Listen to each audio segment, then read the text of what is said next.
Once again, mga katropa pips nating mga kapis wifi natin dyan, ito po yung Globe at Home.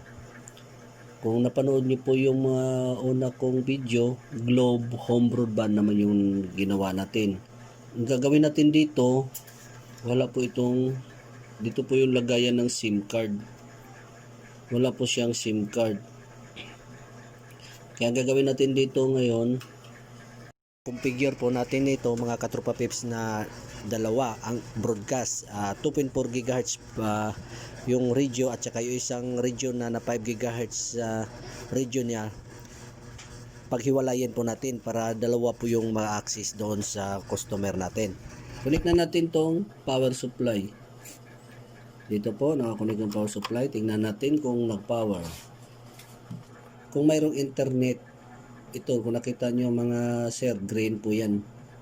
Pero mamaya magre-red yan kasi walang internet na nadidetect siya kasi wala pang nakakonect. At saka isa pa, wala ding SIM card.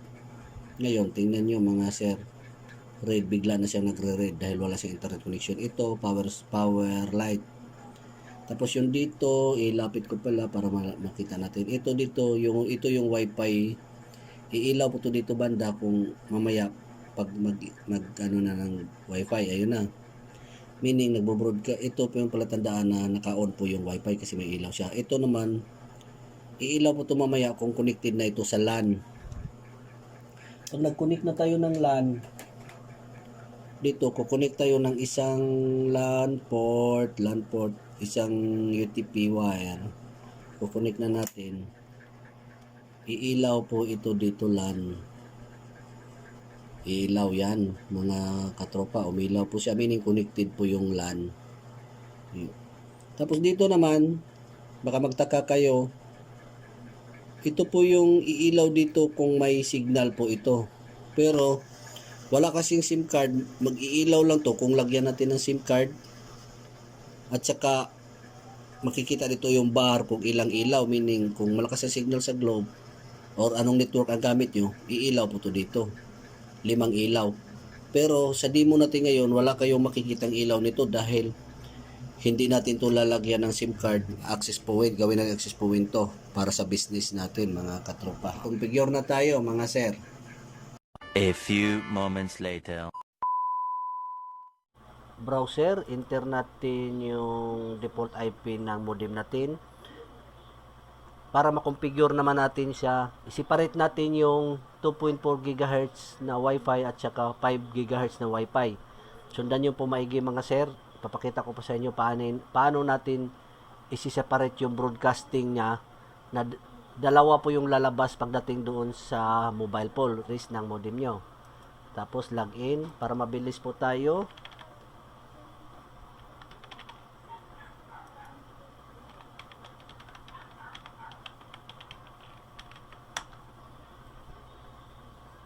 Okay, nakapasok na po tayo sa dashboard mismo ng modem. Kung napapansin nyo mga sir dito, kasi wala pong internet connection siya dahil wala po siyang SIM card, yung modem natin kinoconfigure natin. Kasi demo lang naman ito, kung paano lang yung naman configuration ng Wi-Fi hotspot nito, kaya kahit po walang SIM card, pwede po i-configure. Kung lagyan mo po ng SIM card to, kahit man Globe or kung open line, kahit anong SIM card, magkakaroon po ng internet connection. Pero sa akin kasi, i-connect ko siya sa existing ko ng internet modem ko. Kaya magiging access point siya. Kaya wala siyang signal dito. Kaya wala, kasi hindi natin nilalagyan ng SIM card. Pero kahit may SIM card man ito, Globe man SIM card ilalagay nyo or Smartman or PLDT ilalagay yung SIM card, basta mayroong internet connection, ganun pa rin, wala pong pagkakaiba yung configuration, yun pa rin po. I-separate po natin yung broadcasting ng 2.4 GHz na radio at saka 5 GHz na radio yung broadcasting, kasi dalawa pong klaseng broadcasting nito ng Globe at Home. Okay, pasukin natin to Wi-Fi basic settings. Madalian lang po ito mga sir, papakita ko sa inyo para hindi pa tayo matagalan, madalian lang. Dito po, nakalagay po, pasok kayo sa basic settings, Wi-Fi basic settings, band steering enable. Dito po, ito po kasi pag naka-blue po ito, naka-on po ito, ibig sabihin, naka-combine po yung dalawang ipakita ko dito sa advance, ito pong 2.4 GHz at saka 5 GHz naka-combine po ito. Naka-combine. Meaning, sabay silang nagbo-broadcast. Pero, pag scan mo ng cellphone, ang lalabas lang po, mapipick up po sa mga kadalasan sa mga lumang cellphone, ito pong 2.4 GHz. Ngayon, ang gagawin natin ngayon, i-separate sila. Ito din nagbo-broadcast, ito din nagbo-broadcast. Kaya dalawang makikita na SSID or dalawang makikita sa Wi-Fi name pag nag-scan ka ng cellphone, tablet or laptop, dalawa yung lalabas, mga sir. O ito, balik tayo dito sa Wi-Fi settings. Sana na nasundan nyo, mga sir. Ban enable steering, i-off po natin. Nakalagay po dito, the 2.4 GHz and 5 GHz network will get separate names. O ganun po, mga sir. Gagawin po natin ng magkaibang pangalan sa SSID para dalawa po lalabas doon sa mobile. Pagkatapos po ng configuration natin to, mga sir, papakita ko sa inyo actual sa cellphone. Kung ano lang po ang makapag-connect ng 5 GHz na radio at saka ano lang po makapag-connect sa 2.4 GHz na radio. Dito po actual po nating iti-test at saka i-demo para may idea na po kayo kung ano lang pong pwede makapag-connect sa 5 GHz na Wi-Fi at saka 2.4 GHz na Wi-Fi. Dito po kayo magkakaroon ng idea, mga katropa pips nating nagbo-broadcast ng mga Wi-Fi at saka piso Wi-Fi, bindu Wi-Fi at saka kahit Wi-Fi voucher hotspot. Confirm na natin. Save settings. Kung napansin nyo, ito na po yung ano natin sa 2.4 GHz. 2.4 GHz Wi-Fi. Babaguhin natin to para magkaroon kayo ng idea. For demo lang naman. Okay, for demo lang naman, sabihin natin ito 2.4 Wi-Fi. Ito po yung lalabas sa mobile natin. Wi-Fi trial. Dito naman, baguhin natin itong pangalan na 5G 5 GHz Wi-Fi trial. Ito po lalabas tong dalawang SSID, dalawang Wi-Fi name, dalawa pong lalabas na makikita natin sa mobile po natin or sa cellphone natin, tablet natin, laptop natin. Lagyan natin, mga sir, no, para ma-identify natin yung Wi-Fi name natin is SSID 2.4 GHz Wi-Fi trial. At saka yung 5 GHz Wi-Fi na broadcasting, yung SSD at saka Wi-Fi name na ilalagay natin, 5 GHz Wi-Fi trial, para ma-identify natin ito mamaya pag actual testing natin doon sa mobile phone. Kung dalawang SSID, lalabas po ito. Meaning, ang nangyayari, dalawang broadcasting na po yung nangyayari dito sa antenna na magkaseparate po yung radio niya. At saka dito ko po i-explain kung ano lang pong makapag-connect dito sa 2.4 GHz Wi-Fi at saka anong cellphone lang po or gadgets ang makapag-connect dito sa 5 GHz Wi-Fi. Okay, sana nasundan nyo, mga sir. Hindi po tayo magtagal para mabilis lang po, para hindi kayo mainip. Okay, save na natin. Okay, system will restart Wi-Fi. Okay, mga sir, nandito na. Dito po, wala po tayong nilalagay na, baka magtaka kayo, bakit wala po tayong nilalagay na security mode? Dahil ang gagamitin po nating broadcasting dito, Wi-Fi hotspot or Wi-Fi voucher code. Piso Wi-Fi po ang gagamitin nating voucher code. Kaya wala po tayong password. Pero kung pwede naman lagyan natin itong password, kung halimbawa private po, paalala ko lang po, o para maintindihan ko na, explain ko na rin. Kung private po sa inyo, mga sir, kung sa bahay nyo lang gagamitan, normal po, gagamitan nyo po ng WPE2 PS key. Ito po yung gagamitin nyo pong Wi-Fi password. Tapos enter kayo ng personalized password para kayo lang po nakakaalam, para hindi po madali, para wala po maka-access. Tapos dito po sa Wi-Fi 5 GHz po, kung gagamitan nyo po ng password, gagamitin nyo po itong WPE2 PS key. Ito pong pinaka tibay na password pre-shared key. Pero sa demo natin ngayon, kasi gagamitin ko to sa Wi-Fi hotspot, enter po tayo ng voucher code mamaya pag actual testing, paglabas nitong ng dalawa, voucher code po ang gagamitin natin. Sana nasundan nyo po yung video ko. Wala na po, hindi na po tayo magtagal. Dito na po sa advanced settings, wala na po tayo. Ito na po naka-broadcast. Tapos sa 2.4 GHz natin, naka-maximum pa rin ng 30, naka-20 MHz pa rin yung bandwidth, naka-channel 11 pa rin. Sa 5 GHz naman, 32 pa rin yung maximum access number ng client. Bandwidth pa rin natin, auto, at saka channel pa rin auto. I-actual test na po natin mga sir, wala na po tayong babaguhin dito sa security settings, para ganun pa rin. Tingnan natin yung Wi-Fi, ulitin ko, yung Wi-Fi name natin or SSID, ito po yung 2.4 GHz Wi-Fi trial. Para po sa 2.4 GHz na antenna, para malaman natin na yung antenna po yan na 2.4 yung nagbo-broadcast.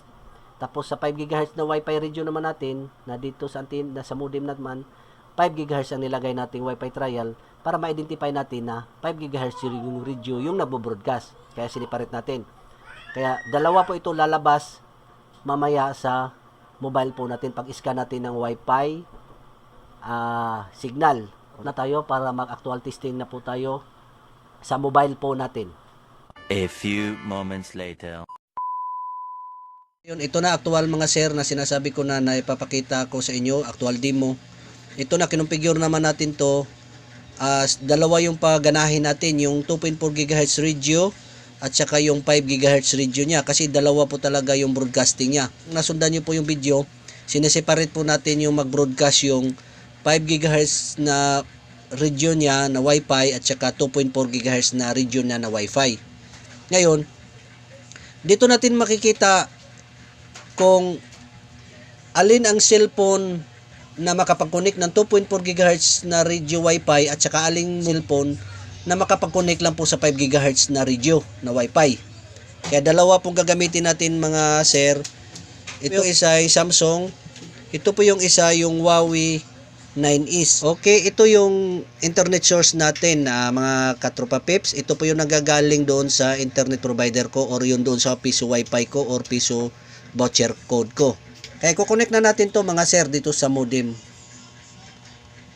Ito po, live po ito, actual po itong pag-connect natin. Ngayon, nagiging Wi-Fi extender siya kasi wala po siyang SIM card. Dito po walang SIM card. Ito lang po yung source ng UTP wire natin na cable, nagagaling po sa Wi-Fi hotspot natin na modem or switch hub. Ngayon, dito na natin matatry yung cellphone ang makapag-connect dito sa 2.4 GHz na Wi-Fi radio at saka anong cellphone po ang makapag-connect sa 5 GHz na radio. Dalawa po itong itatry natin. Dito po Samsung J3.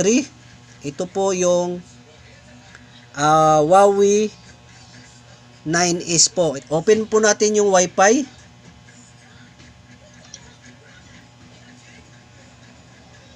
Open natin yung Wi-Fi. Open din natin yung Wi-Fi dito sa Huawei.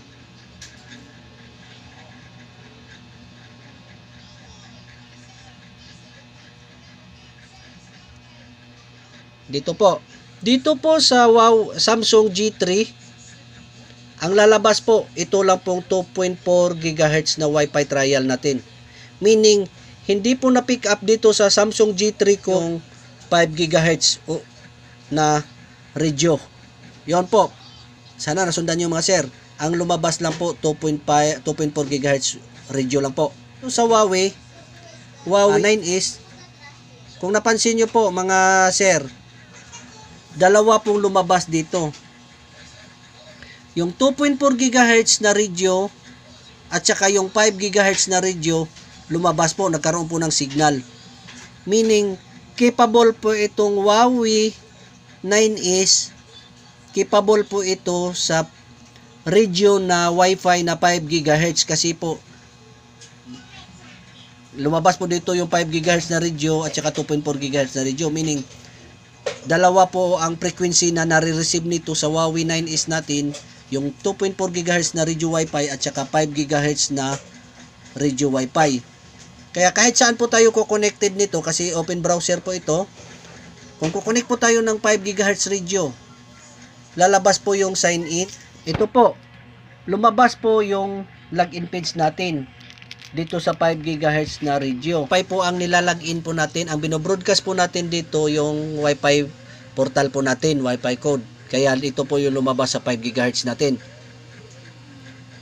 Titingnan po natin yung Wi-Fi kung saan tayo nakakonect. Yan po, 5 GHz po tayo. Dito naman sa Samsung G3,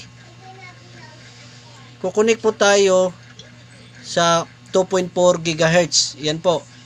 Connected na po tayo kasi wala po itong password kasi login page po lalabas. Ngayon, punta po tayo dito sa sign in. Lalabas po yung portal page. Okay. Yan po pagkakaiba mga sir. Dito po yung 2.4 GHz sa radio dito sa Samsung at saka dito naman sa Huawei 9 is lalabas po yung nakakonected po tayo sa 5 GHz na radio. Kung pipindutin naman natin yung 2.4 GHz dito sa Huawei, ganun din po, lumabas din po yung login page ng Wi-Fi natin. Nakakonected na po tayo. Meaning, mas malakas na po yung radio ng Huawei, bagong technology na po yung nasa Huawei 9 is, kaysa i-compare natin sa Samsung ko na G3 pa, 2016 pa po ito, model. Kaya, hindi pa itong Samsung makapag-access. Pag ang Wi-Fi broadcast niya, nagre-range siya ng 5 GHz radio yung gamit. Para lang po ito sa mga 2.4 GHz na radio frequency yung mga nagwa-Wi-Fi ang makakonect dito sa itong Samsung. Pero itong Huawei, dalawa pong makapag-connect siya sa 2.4 GHz at saka 5 GHz Wi-Fi na radio. At sana na sundan yung mga sir at see you on my next video and God bless.